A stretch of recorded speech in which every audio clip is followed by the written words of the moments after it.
Perfect. Thank you. Thank you for the intro, John. Excited to be here. And again, to reiterate for everyone, I would love questions as I go through it. I think they'll make this content as valuable as possible for you. So definitely feel free to ask the questions, and John will curate them to me for me to answer.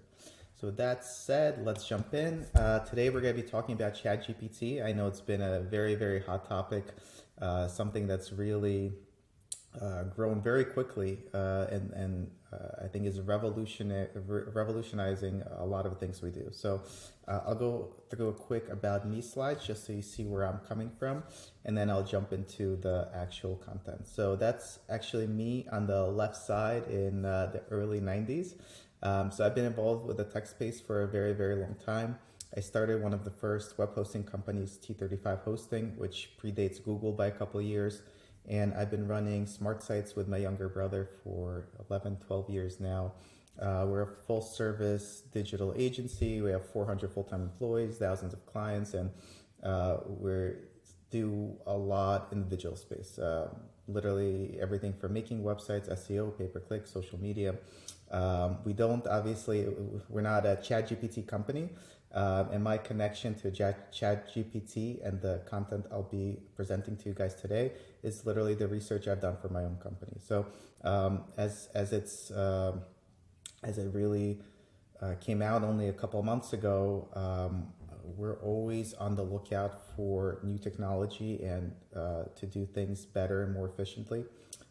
As a company, SmartSites, we double in size every 18 months. So we have 400 employees now. In 18 months, we'll have 800 employees, and so forth and so forth. To be able to keep that going, we're very focused on process and innovation. So I'm personally super, super interested in the efficiencies and different ways to implement ChatGPT.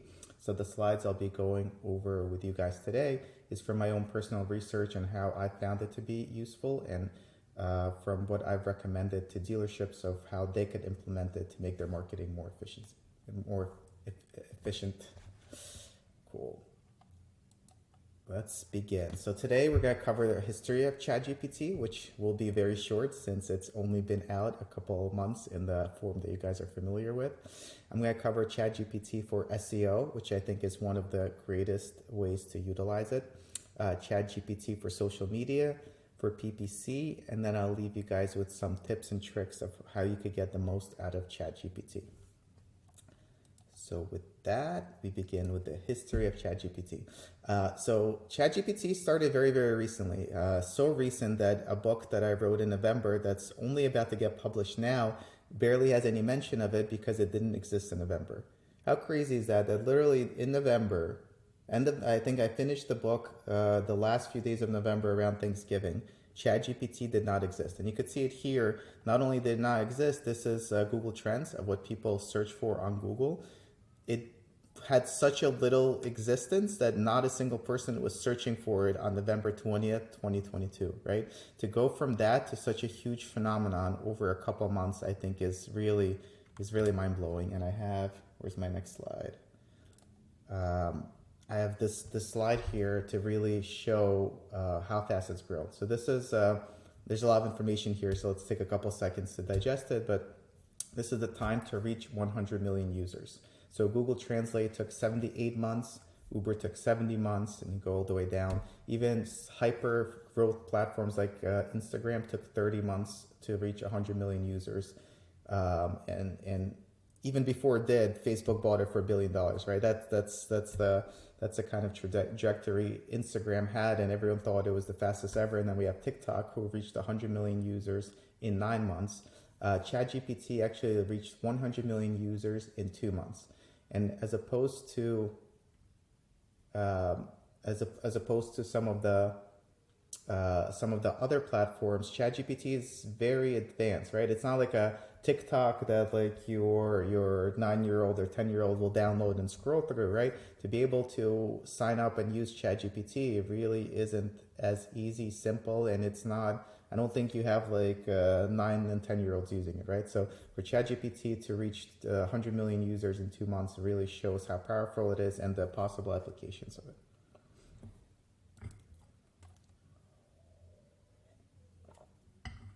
So this is a little bit on the timeline of ChatGPT. So it's actually, OpenAI has been around for a while and has been working on this for a while. Their previous iterations were just GPT, meaning it wasn't in a chat format that you're familiar with today.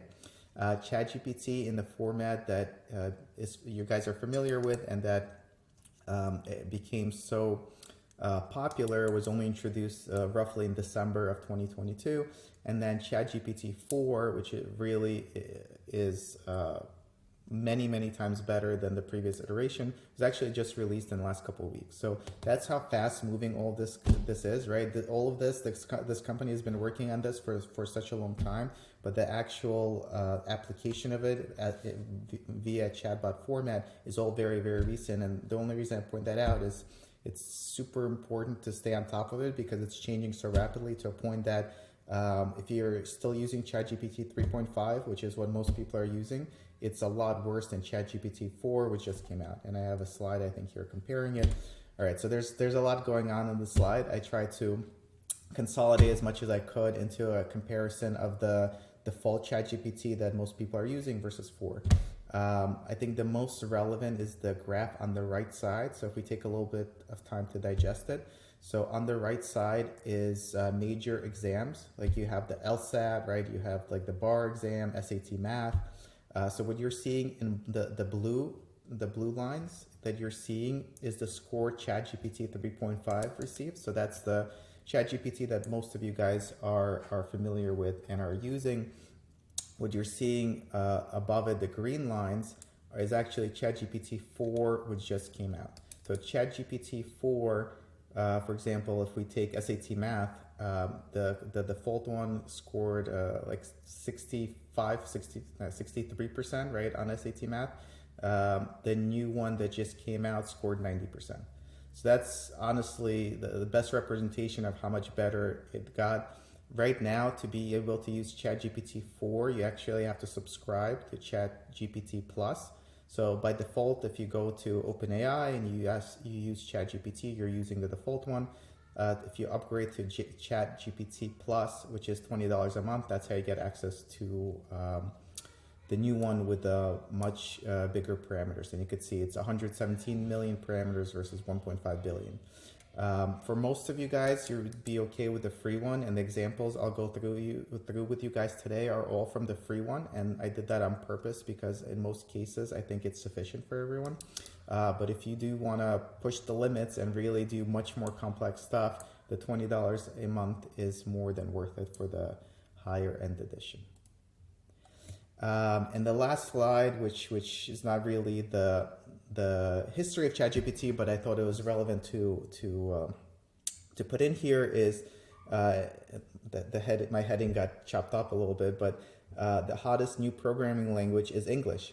So if you go and look for programming jobs, the highest programming jobs right now, with the exception of maybe some virtual reality stuff that Facebook was paying crazy money for, but now they stopped, is really jobs like this. So all of a sudden, and again, this is a tool that didn't exist 5 months ago. All of a sudden, you have companies posting for prompt engineers with a salary of up to $335,000. How crazy is that? That's literally like a job title, an actual job within a company, is to have high level of familiarity and architecture of operation of language models, which is what ChatGPT is. So really, the tool, I think the takeaway here is the tool is super powerful. And even though you could get a lot of information from it by simply asking questions, and I'll go through a lot of great examples for you guys today, there's so much more to it, and there's so many cool things that you could do with it once you become an expert at it, that it's literally within months became a job position in itself. And I think more and more companies are going to look for people who are prompt engineers, right? Even that term sounds funny to me, but it's become an actual profession to be very proficient at asking these machine models the right things to get the right responses.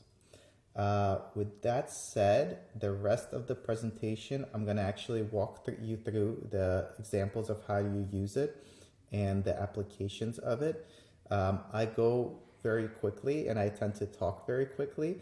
but luckily I have these slides available, and if they're not distributed by the event, which I think they're distributing it, you could reach out to me and I could send them to you as well. So I think versus trying to write things down, do your best to just listen and get the ideas, and of course ask questions in the chat. And once you get the slides later, you could actually go through the examples and try it out yourself.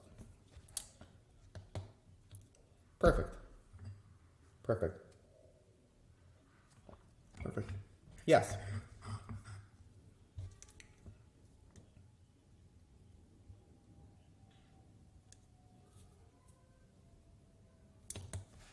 Yeah, good question. I kind of jumped in assuming that people joining were already new, but that's a very good question. So ChatGPT is what I would call a machine learning language model.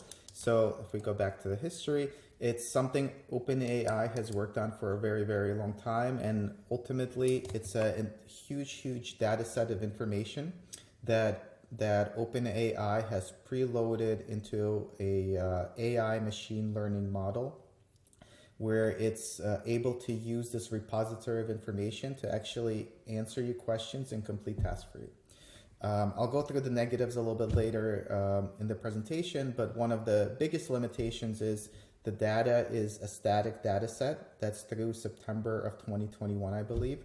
So it's not, ChatGPT doesn't have access to everything out there, right? It's a vetted pre-entered data set. That being said, especially ChatGPT 4 is able to go out and look up and get you other information. So it'll tell you that this is not in my data set, but I could look this up and get it for you, right? But ultimately, we just have to keep in mind that it is a preloaded and vetted data set. And that information through September of 21 is what's vetted and should be accurate, or as accurate as possible. But ChatGPT as a language model can access that and other information to answer your questions and complete tasks for you. Does that make sense?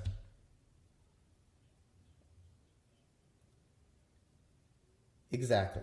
Exactly. Yeah. So it's funny. So it would actually be able to look it up for you with other sources, but anything outside of September 21 is going to be less accurate because it's pretty much the same as you Googling it, right? You could Google it and get the wrong answer, right? Like it'll be a wrong article or like weather for the wrong place. So anything outside of its original data set, it's I don't want to say guessing, but it's getting from non-vetted sources. Cool. Yeah, very good question. And the ChatGPT 4, which is the upgraded version, is able to get more information outside of that initial data set. So if you're, well, depending what you're doing, I think for things that everyone will be here will be doing, the original one is good. And all the examples, like I said, I'm going to be walking through now is going to be all the default non-upgraded ones. So at the very least, you'll see what you could do even with the default one. It's really amazing what you could do. All right, so we're going to get started on SEO. So SEO is search engine optimization.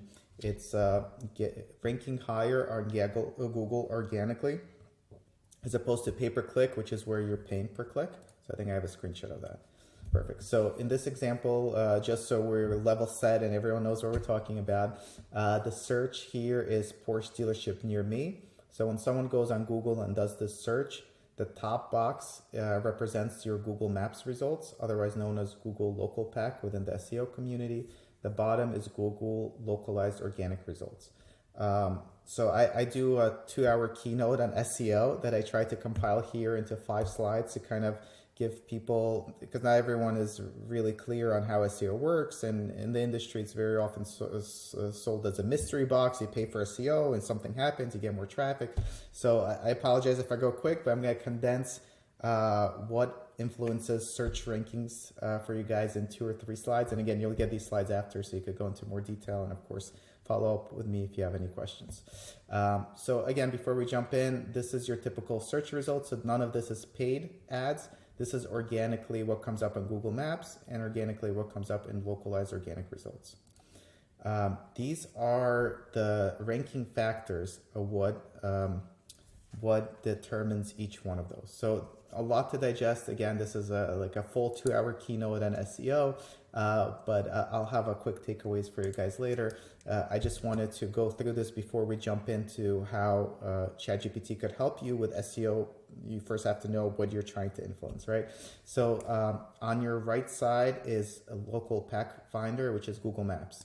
So what determines how well you rank on Google Maps? Number one is your Google My Business profile, which is no longer GMB. It's now Google GPB, Google profile. That's obviously number one. Number two is your reviews, which a lot of people don't realize, but it's not only how many reviews you have, but it's the content of your reviews that's important. And that itself, I think, is a big takeaway. It's very hard to influence people to leave you like paragraphs of reviews, but Google actually uses the content of the reviews as a ranking signal. And a good example, if you have let's say you have a coffee shop and you sell Colombian coffee, right? If a lot of the reviews mention this coffee shop has the best Colombian coffee, someone goes on Google Maps and searches Colombian coffee near me, your coffee shop will come up because of the content of the reviews. So reviews are super important.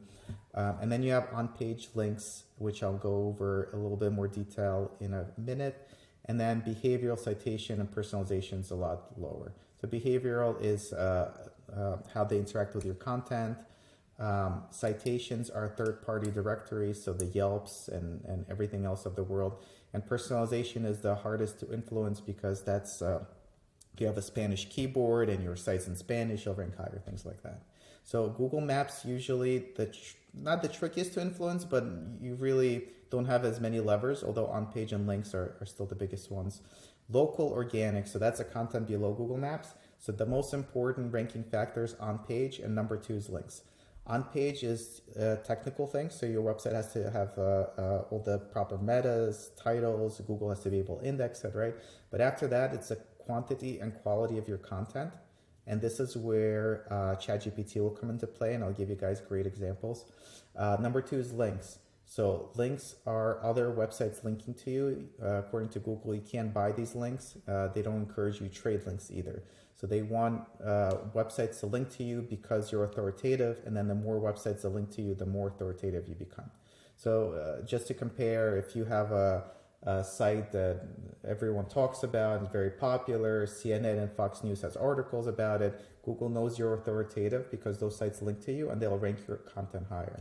And then creating content gives you the opportunity to come up in search results. So every piece of content you create gives you an opportunity to show up in search results. So for example, you're a car dealership and you want to show up for someone who searches BMW X3 versus Audi Q5 or something, right? If you don't have a page comparing those two car models, no matter how authoritative you are, you won't come up. So content continues to be super, super important. It's one of the biggest ranking signals, as you could see, for both the local organic and the Google Maps. So I think that's where ChatGPT could be the most useful, and I'll walk you guys through some good examples. Go next. This I just put in because I knew you guys are getting the slides. This shows you the ranking signals over time. So over time,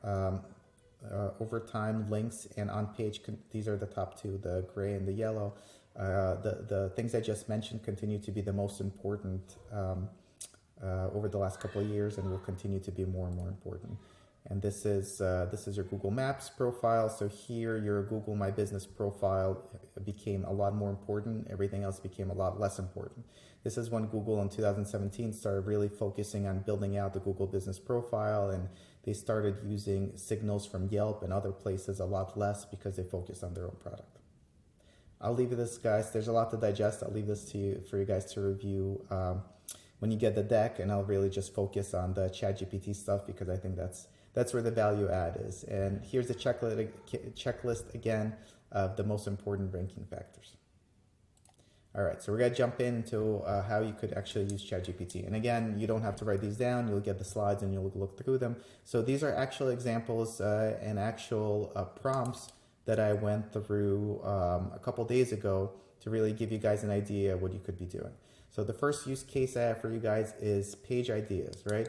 And like we talked about at the beginning, I think ChatGPT is really, it's almost for those that have like Alexa or Google Home or something like that, treat it as that kind of tool, right? It's something you ask questions to, but it's a tool that could give you a very educated response without you researching yourself, right? You could go on Google and type what kind of pages should a car dealership website have, and after an hour of research, you could probably come up with this information that I have in the screenshot.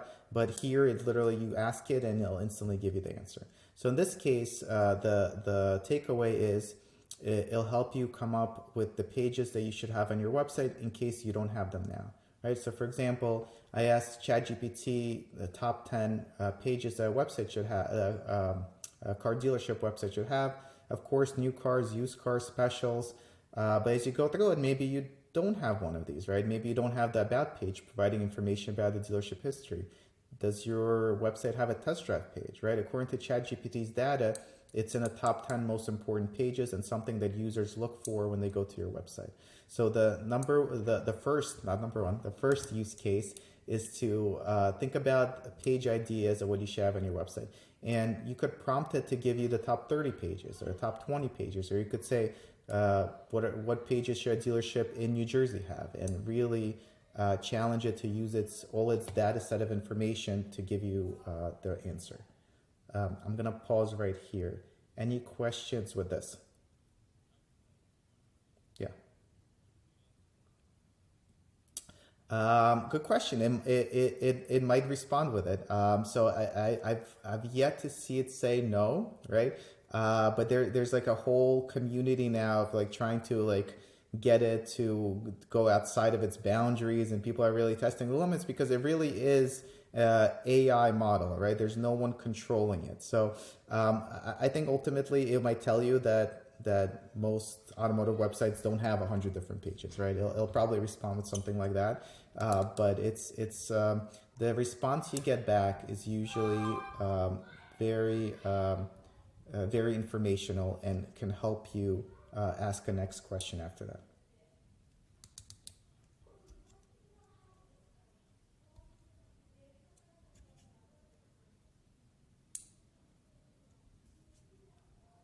Perfect. Keep going. Number 2, content ideas. Generate a list of blog post ideas for a car dealership. So as we talked about before, content is super, super important. Each piece of content gives you an opportunity to show up in Google search results. So this lets you think about which kind of content you should be creating, right? Off the bat, if someone told me to think of content ideas for a car dealership, I don't think I would come up with these, right? And you could, again, prompt it to say most popular in this area, right? For some areas, a road trip is more popular. For some, it's not. And it'll use its geographical data to actually tell you which are the most popular blog post ideas for this state or for this region.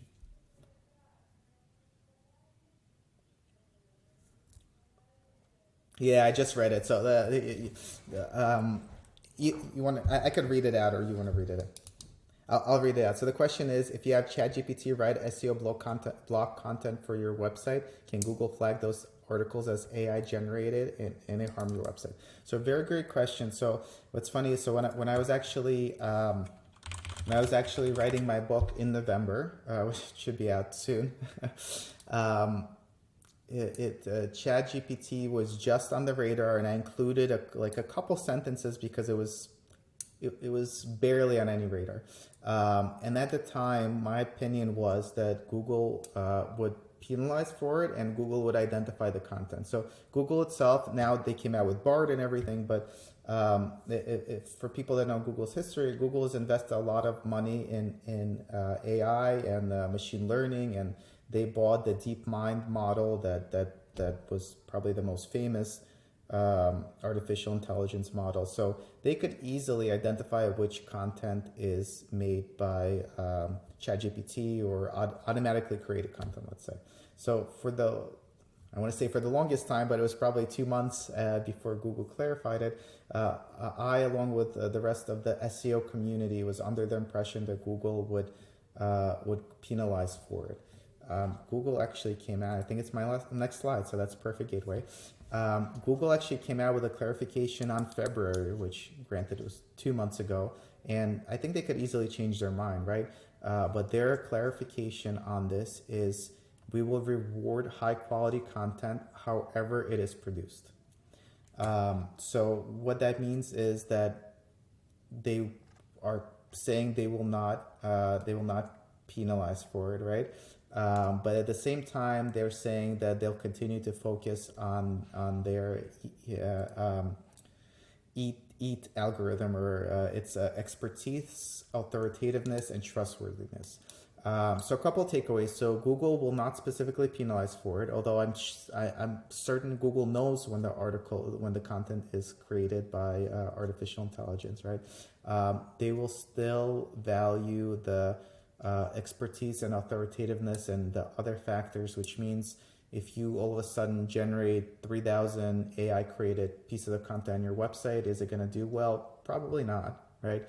And I'll go some tips and tricks at the end, but if you think about it, you have 100 million people using ChatGPT and people are creating similar pages, right? At the end of the day, first of all, you don't want to have duplicated content pages, right? And at the end of the day, I don't think there's one question that you could ask ChatGPT that'll give you an article that you could then reuse that'll rank well. That being said, you could use it to create pieces of content. I think the content it creates will need to be curated and edited. And I actually have an example that I'll jump into right now. But the takeaway is Google's coming out saying they will not penalize for it, which is huge, right? And of course they could, when the internet gets flooded with 1 billion duplicated pages, everyone generating the same thing, could Google change their mind? Absolutely. So this is their stance right now, but I think it opens up the door to at the very least experiment with it, and that's what we've been doing. For us, the way we sell SEO for clients is hours, so you buy 50 hours a month, let's say.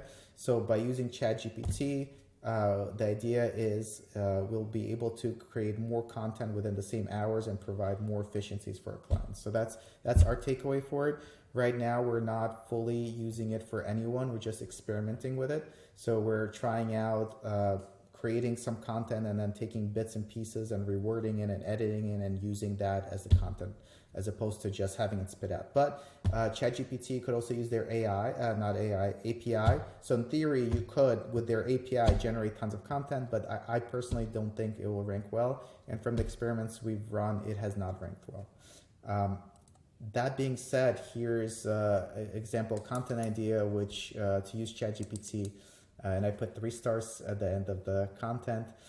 So yes, you could use it for content, but I wouldn't straight up use this. So what's interesting is literally you could create a page on the history of the Mercedes GLS, right? And people search this. People love, especially the cars that there's followings for, like the Porsche models, for example.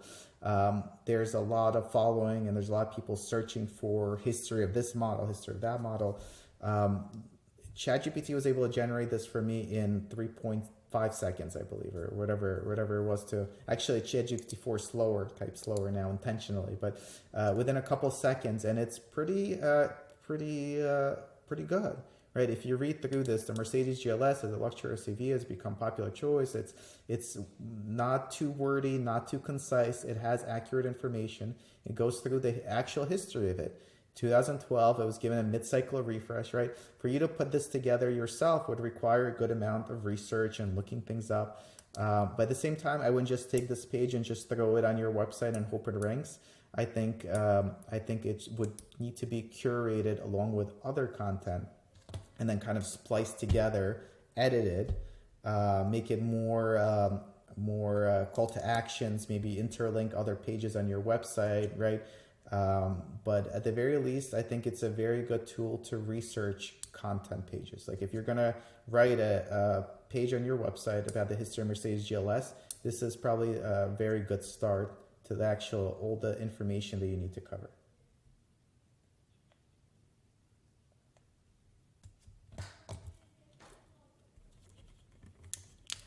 Yeah, so that's that, and that's interesting. I go into example a little later, but ChatGPT actually makes mistakes, and because it's only as powerful as the data that's fed into it. And I'll give you some examples at the end. But yes, that's exactly it. And let's say you're a Mercedes dealership and you put up a page about the history of the GLS that's factually incorrect.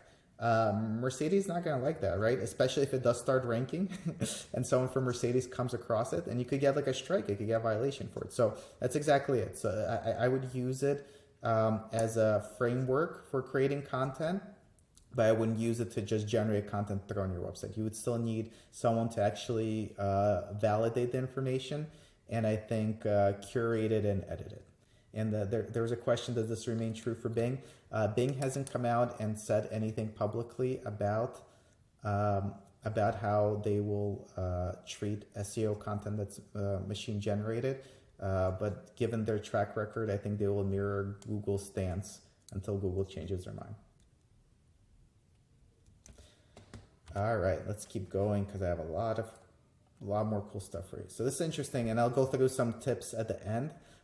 You could actually trigger ChatGPT to write in different styles. So I wrote the exact same thing. So if you guys saw over here, write 250 words on the history of the Mercedes GLS. Here I have write 250 words on the history of Mercedes GLS in the style of Shakespeare. So we have, oh, fair ladies and gentlemen, listen to this tale of a carriage that hath journeyed through time and prevail. Isn't it cool? Like, it literally gives me the same information in different people's style. So, and I'll go through this at the end of the tips and tricks. But you could guide ChatGPT to respond in different styles and formats. And I think that's what makes it really, really powerful.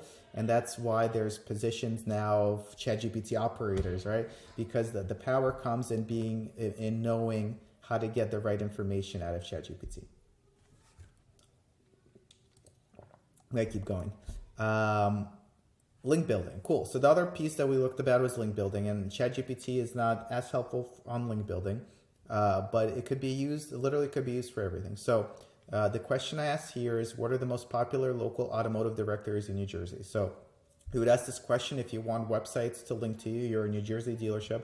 You want websites in New Jersey to link to you. Directories are usually the best because they'll list you on there without you linking them back, without you paying for them. It's a very good place to start. So it tells you right away that as a language model, I don't have access to real-time data, right? But based on the information preloaded into its model, it spat out 5 different websites that you might be able to get a link from. So again, you can't just go out and you can't say, oh, I'm going to get 5 links from these websites. You can't, but it's a very good tool to help you on your way for any kind of research, even for link building. All right, next up, reputation management. So reputation management doesn't affect SEO. Reviews do, responses to reviews don't. But a very cool application that I've been recommending to dealerships for a while. In this example, we have one of our dealerships that we work with had a review. Someone on Google wrote, my 3rd time getting a car from Prestige Lexus. All 3 times he gave the respect and trust that is truly hard to find in dealerships, especially these days. No pressure to buy. So you can actually tell GPT to write a response, and I literally just put the review in quotations. And take a look at this great response ChatGPT wrote. Like, right, you should be doing responses on your Google My Business anytime anyone leaves a review, whether negative or positive. You should be doing a response.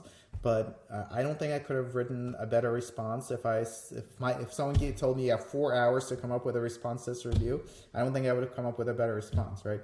Thank you so much for your kind words and for choosing Prestige Lexus of Ramsey for your car buying needs. We're so glad to hear that our team provides you with the respect and trust that you deserve during all your visits. We strive to provide a no pressure and enjoyable car buying experience for all of our customers. We're thrilled that we're able to exceed your expectations and earn your repeat business. Thank you for your continued loyalty, and we look forward to helping you with all your car buying needs in the future. How great is that? So again, not SEO related, but I think this is one of the best use cases. It could take so much time and effort to respond to reviews, and you always want to respond in a way to both thanking the person and making it seem like you're a good place for people to visit. I don't think I could have done a better job than ChatGPT did in this case. You could also ask it to respond to it in the style of Shakespeare if you really wanted to.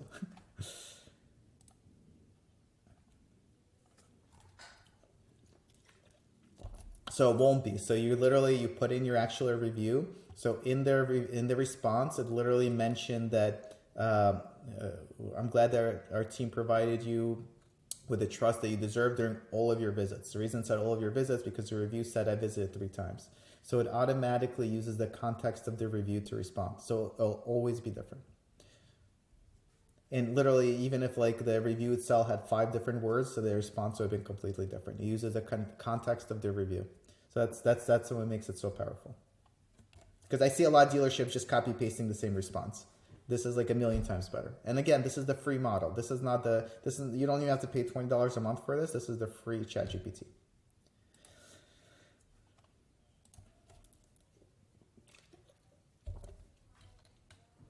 Yes, it would say, I'm glad your daughter enjoyed the experience. It would literally, it uses, even though this review was only like 2 sentences, it still used all the context of the review and highlighted what people said and made it compelling for someone else to visit that dealership based on the response.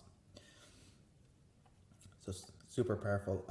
Social media. So that's, I think, one of the really powerful application, because as opposed to SEO, you're not really trying to rank for their responses. You just need content for your posts, right? You don't need, the posts aren't going to rank on Google. They don't need to be unique and everything else that goes into SEO. So I think that's one of the most powerful ways to use it. So here's a Facebook example.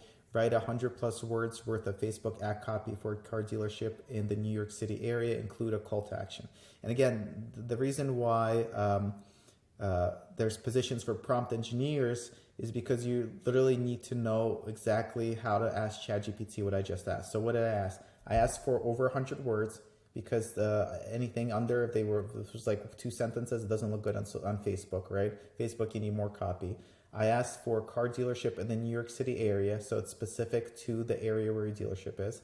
And I asked for it to include a call to action. So literally wrote up a entire post, and I won't read through all of this, especially since we have a lot more to cover in the next 10 minutes. But at the end, you see, call us or visit our website to schedule a test drive today. That's the call to action that I asked for. Don't forget to book your test drive now, experience a drive. It literally, if you prompt it in the right way, you will get very powerful responses. And again, I think if you task someone on your team, even a social media expert, to write a very like polished off Facebook post like this, it would probably take them an hour, right? This was generated in 5 seconds. Cool.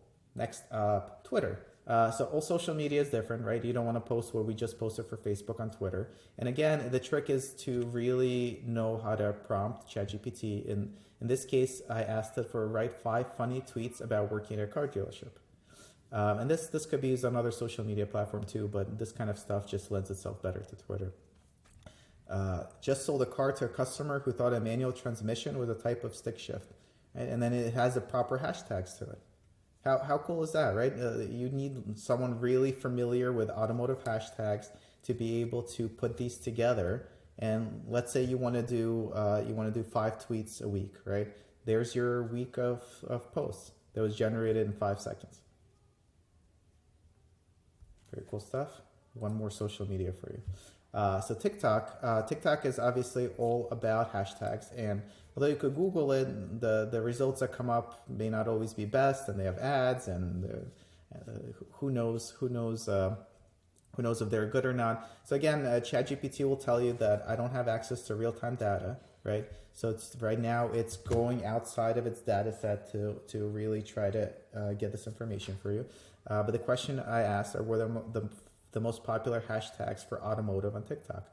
Not only does it give you the hashtags, it explains to you explains to you each one, so you are not accidentally tagging the wrong hashtag. So super, super powerful. Again, if you wanted to come up with this answer on your own and Google around, you'd probably get to the same answer, but it would take you probably 30 minutes to an hour, where this will take you 5 to 10 seconds. Cool. So that's social media, and I think so. Those two, both SEO and social media, and reviews, of course, I think are the lowest hanging fruit for implementation. The stuff I'm going to go through in the next couple of slides is a little bit more advanced, but I just want you guys to know what's out there. And in a lot of cases, I wouldn't expect a dealership to be doing this advanced ChatGPT PPC stuff, right? But at the very least, you want to ask the agencies you work with, are you using this? How are you using this? Like those kind of questions, because I think all of this is very powerful, as you'll see from the next couple of slides. Before I jump in, the prompts I'm going to go through are very Google centric, since Google continues to be the biggest search engine. But I think it's very important to know that Microsoft has been getting a lot of attention with ChatGPT. They actually invested in and partnered with ChatGPT, and ChatGPT is now integrated not only into Bing, but they're going to integrate into Skype, into Microsoft Office, and everything they do. So two things that expect to see a lot of this really cool stuff coming from Microsoft, which is not something that we've seen from them in a long time. Number two, it's making Bing a lot more relevant, right? Microsoft's Bing tops 100 million users with ChatGPT integration. The amount of buzz around Bing and the amount of people that sign up for the ChatGPT beta that feeds through Bing was the craziest. I think. I mean, I've been involved in this industry since the 90s, early 90s at that. I don't remember such buzz around Internet Explorer, Edge, like Bing, like any Microsoft products in, I think, forever, since I've been, I don't know, since we were all excited that Windows 95 came out, right? And I don't know if you guys remember, there's a video with like Steve Ballmer on stage, like dancing around. Since then, I haven't seen such buzz. So very important to know that I think Bing is going to become more relevant. And by that, I think Microsoft ads will become more relevant. So if you're not doing Microsoft ads already, you should definitely be doing it. Before it was maybe 10% of your audience is on there, right? It's going to be more and more. It continues to be cheaper and more effective than Google. So if your agency is not doing it, please ask them to do so, or get in contact with another agency who could do it for you. So with that aside, I'm going to go through some really cool things for Google, and a lot of these, again, I don't expect individual dealerships to be doing, but I think it's important for your agencies to start using these tools to become more efficient. So they could, I don't think they'll necessarily be charging you less, right? But they'll be able to do more for you. That's the idea. I think in general, all of this that we go through is to make everything you do more efficient. So number one thing to ask is, what campaign should you be running on Google Ads, right? That's like a very basic one for a dealership that's just trying to figure out if they're running the right campaigns. And I've really touched upon everything here, right? Even though ChatGPT's data is from 2021, when VLA's, vehicle listing ads, didn't exist, one of the things it recommends are inventory ads, right? The VLAs. So again, this is very good to just spot check to make sure you're doing this. At the very least, I think every dealership should be doing search ads. They should be doing display, remarketing, and VLAs, local inventory ads. Videos is still a toss-up. It's probably better off for the OEMs to be using than dealerships, but very good summary of what campaigns you should be running. Go into slightly more advanced stuff. Ad copy ideas. So you could literally say, create 5 performance marketing ad copy ideas based on the copy from Prestige Lexus. So it can actually pull the information from your existing website and create ad copy to put it that you could use in Google Ads. And there's a couple of great takeaways here. Number one, it gives you great ideas when you're experimenting, right? And you always want to be experimenting, doing A/B tests, etc. Number two, it uses actually the content on your website, and Google Ads actually rewards you in your quality score for when your ad copy matches your landing page and everything's aligned and the experience is aligned. So this is very, very powerful stuff. And again, you could prompt it in different ways. I asked for 5 performance marketing ad copy ideas. So you could prompt it for different things. And I think this is a great way to always be experimenting with ad copy. The next two get a little bit more complex. And this is something your agency should be doing to make your campaigns better and more efficient. So this is, can you write me a code for a Google App script that grabs a call report from Google Ads for the last 90 days, given a set of Google Ad IDs. So it'll actually give you code that you could run within Google Ads. They'll spit out the phone calls you got from each ad. How cool is that, right? This is something like a programmer would have to do before. Now ChatGPT literally said, here's your script. You just go in, paste it in, and run it. Another interesting one is if your page, like let's say you advertise specific cars and then you sold the car and the page loads 404, right? It's not found. Very common in the auto space for ad agencies who are not keeping a track of things as well to have ads go to not found pages. Google usually catches it and disables your ad and says your page is not valid, we're going to disable your ad, right? But depending how your website platform is, I would say 50% of the time they won't catch it. So here's a script. Ask me, write me a Google ad script that lists all landing pages in a Google Sheet and checks the status code of them. Tell me how to run the script on a routine daily. And I want an email for all pages that are 404 or other status code error. So literally this is a script. They'll take all the landing pages you're using in your account, put it in a sheet, check it daily, and then email you when any of them are down so you're not wasting money going to a not found page. So again, I don't expect dealerships to start studying Google scripts and learning to do this stuff yourself. And for us as an agency, we've been running these scripts for a long time, but I think ChatGPT just gives you access to be able to implement this stuff when before you would really need to hire an expert to do it. Yes, it's not super easy to use Google App Scripts, but I'll walk you through it. At the bottom of the screenshot, it literally says the instructions of how to, I cut it off a little bit, but it gives you instructions of how to use it. And you could ask it for more clarity and it'll walk you through actually implementing this. You could use it to create code, and that's really cool. So especially ChatGPT 4 is very good with code. Like if you have a big piece of code and you have a bug in it, you give it to it and then it'll fix it. But you get into problems if you guys Google it. There's a big legal case now. Developers from Samsung couldn't figure out some small bug within their code. So they took Samsung's entire code repository, literally all the code Samsung owns, and throw it into ChatGPT. And if you read the terms of ChatGPT, anything you give to it, they keep, because as a language model, it learns from old information. So the more people use it, the more it learns. So now ChatGPT by accident owns the entire Samsung repository and has access to it. And like other people could ask it for things. So I think those people got fired, but aside from that, you can't like undo, there's no undo for that, right? Because it's an automatic language model. Now it has access to all that code and it could help other people with code based on Samsung's code. So I think that's going to become a big deal in itself.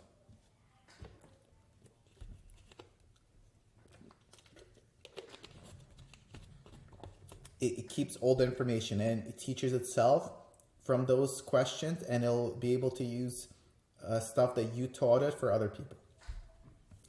Very, very powerful stuff. That's it for the applications. I'm going to give you guys a quick tips, tricks, and then we'll wrap it up. So these are prompts that I would recommend you guys play around with. So number one, you want to define ChatGPT's role. So my favorite one, and I bolded expert here, anything you ask it, at the end put act as an expert in your response, and the response will be 4 times better.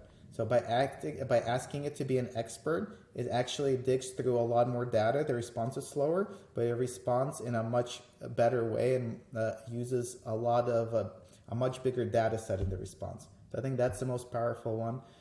You could prompt it any way you want, act as a tour guide, act as a storyteller, act as a motivational speaker, and you're gonna get completely different responses. You want to define the audience for your response. So you could say use short sentences, address the audience directly, right? You could prompt it to respond in different levels. You could say respond to me in a way that a 5th grader could understand, and its response will be a lot different than the normal response. You could do different styles. Respond in the style of William Shakespeare, which is what I like to use. Pretty much any famous person you could put in. The AI model automatically understands the style of that person and will reword the response it gives you in the style of that person. I think some of the most powerful ways to use it is to help you digest information. So you could put in, let's say someone sent you like a 20-page email, right? Not 5-page email, a long email with lots of information. You put it in there and you say, create an outline for me, make it concise yet ensure no information is left out. And it'll literally create an outline of that information. You could also have it create a summary. Summarize the following content. You could paste whatever you want. It could be an article you're reading online. You could literally paste the article and says, summarize the article for me. I think this is really, really powerful ways to start using on a daily basis to make your life more efficient. And the last one, yeah, go ahead. Yeah, go ahead. Exactly.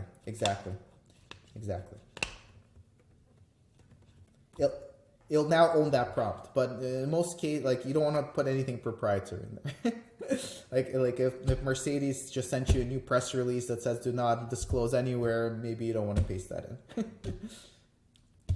And the last one, which I think is really cool, is you could get it to do research for you. So in this one, I say, and this could be used with something like an iPhone, right? Or it could be used with website provider platforms, right? You wanted to compare, contrast these 3 website providers for me to pick from. So in this prompt, I say, I want you to act as a tech reviewer, include pros, cons, features, and comparisons to other technologies in the market. Start reviewing with the new iPhone 20 or whatever you want to put in. Or you could literally say reviewing the website provider of Dealer On versus Dealer Inspire, right? And it'll actually get you that information. So really cool to help you do research. Cool. So those are the prompts. We're almost at the end. These are the pitfalls. Not everyone realizes that there's pitfalls, right? So number 1, it's limited data, right? So when I said, what are the most visited automotive websites, right away it says, as of my knowledge, cutoff date, September 2021. So the biggest amount, the vetted data that it has only goes through September 2021. So you have to be careful when asking for recent data. It'll still get it for you in most cases after warning you with this kind of prompt, but it's not as accurate. Number 2, it can sometimes give you the wrong information. And John, this is something you pointed out. When you're creating content, you definitely have to authenticate it and really have an editor who goes through and validates data and then curates the content. So here's a good one, and you guys could play around. You could try this out yourself. This is an actual screenshot from me doing it yesterday. Go on ChatGPT and say how many countries start with the letter V, right? And ChatGPT says there's no countries that start with the letter V. Well, how about Vietnam, right? The reason it responds that way, it's not that it doesn't know that Vietnam's not a country, right? Vietnam is not the official name of Vietnam, right? It's the Socialist Republic or whatever, right? It's not, that's the official name, that's the data it has. So ultimately, although it's a learning model, they'll continue to learn, right? And in 3 months, I'm sure if I ask countries starting with letter V, it'll say, although no countries officially start with the letter V, these are the ones that people, right? It'll learn and get better, but there's definitely limitations, and you have to be cognizant that it could give you the wrong answer, right? I wouldn't want someone to write like a blog post saying there are no countries that start with the letter V, right? And then the third one is similar data from similar requests, right? So 100 million people are using it. Now there's more.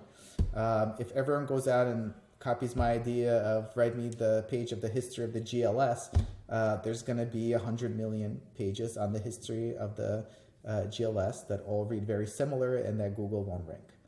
And my last one, although it's cut off, oh, no, it's not cut off.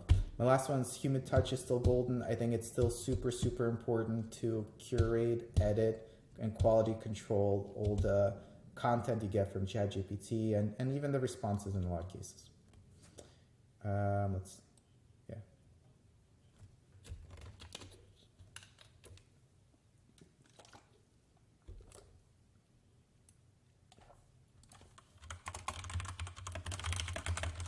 Yes.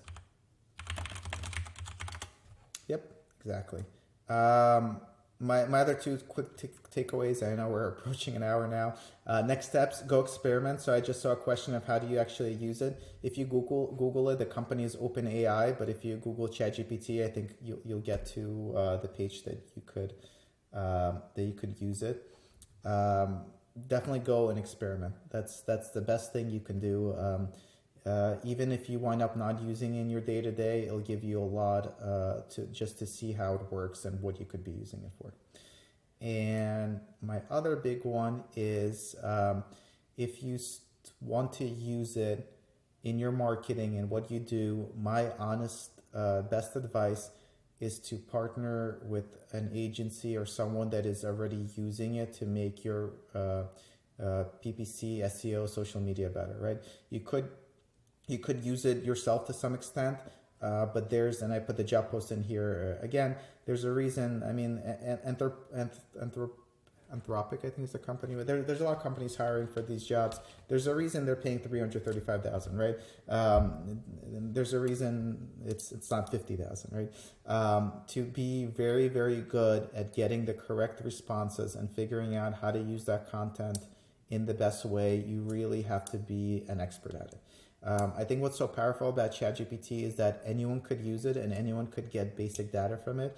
But really to create huge efficiencies in your marketing, in your dealership operations, you really have to spend a lot of time and really become an expert at it. And again, there's a reason companies are paying $300,000 for these positions. So that's my takeaway. That don't be shy to ask the companies you're working with now of how they're using it. Can they be using it to make your marketing more efficient? The answer is yes, and I think you prompting these companies will hopefully get them thinking about it and get them to use it. And I think that's the biggest takeaway, that it could make everything more efficient. And if your social media posts can be done twice faster, you could be doing twice more of them, right? It's all about creating efficiencies. And that said, here I have, if people have their phones out, you could connect with me on LinkedIn by pointing your camera at that QR code. I'm active on all the social media networks, but probably most active on LinkedIn. So feel free to connect. And if anyone has any questions, I'm more than happy to answer them.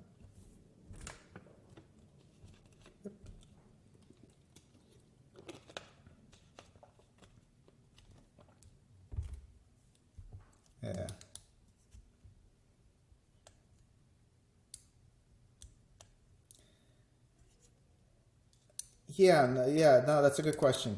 Yeah, I forget what it is. It's a very long one. I think ChatGPT Plus is a text length of 3,000 words. But I think with API, which is most commonly used for coding, and the companies who are professionally using it are using the API, there's no limit. So any limits are very small. And as you saw in my example, I think in one of my examples, I put, can you generate ad copy based on copy on prestigelexus.com, right? So if you don't want to paste the entire article into ChatGPT, you could actually give it the link to the article and could go out and get the content from it in most cases.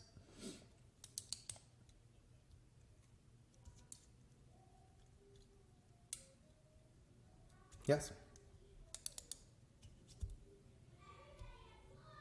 Absolutely. And you guys everyone should go out and play with it. Put in your website and ask it what pages, things that are missing. Ask it to evaluate your about section of your website. It's literally a conversation that you have back and forth. And granted, I have a lot of monitors. Most people don't have as many monitors around them, but I now keep one monitor with just ChatGPT on, and I use it literally as my assistant. In a lot of the ways that I showed you examples for, I have it compare information for me. I have it do research for me. I have it outline things for me. It's literally like a personal assistant. Absolutely. It took me a while to, and it's funny, there are guides on it, but even as I did some research for this presentation, the guides aren't great because people are just starting to get better at it. There's no real, like, they don't, ChatGPT doesn't have a manual of like, this is like, it doesn't say, oh, ask it to be an expert to get better responses, right? It's like something that people are learning as they use it. So it's for sure, the more you use it, the better you'll get at it, the better responses you'll get.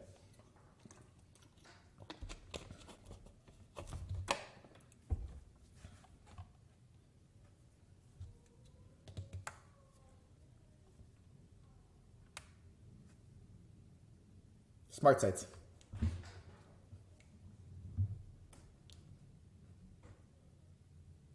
Yep. Thank you, everyone. Thank you, John.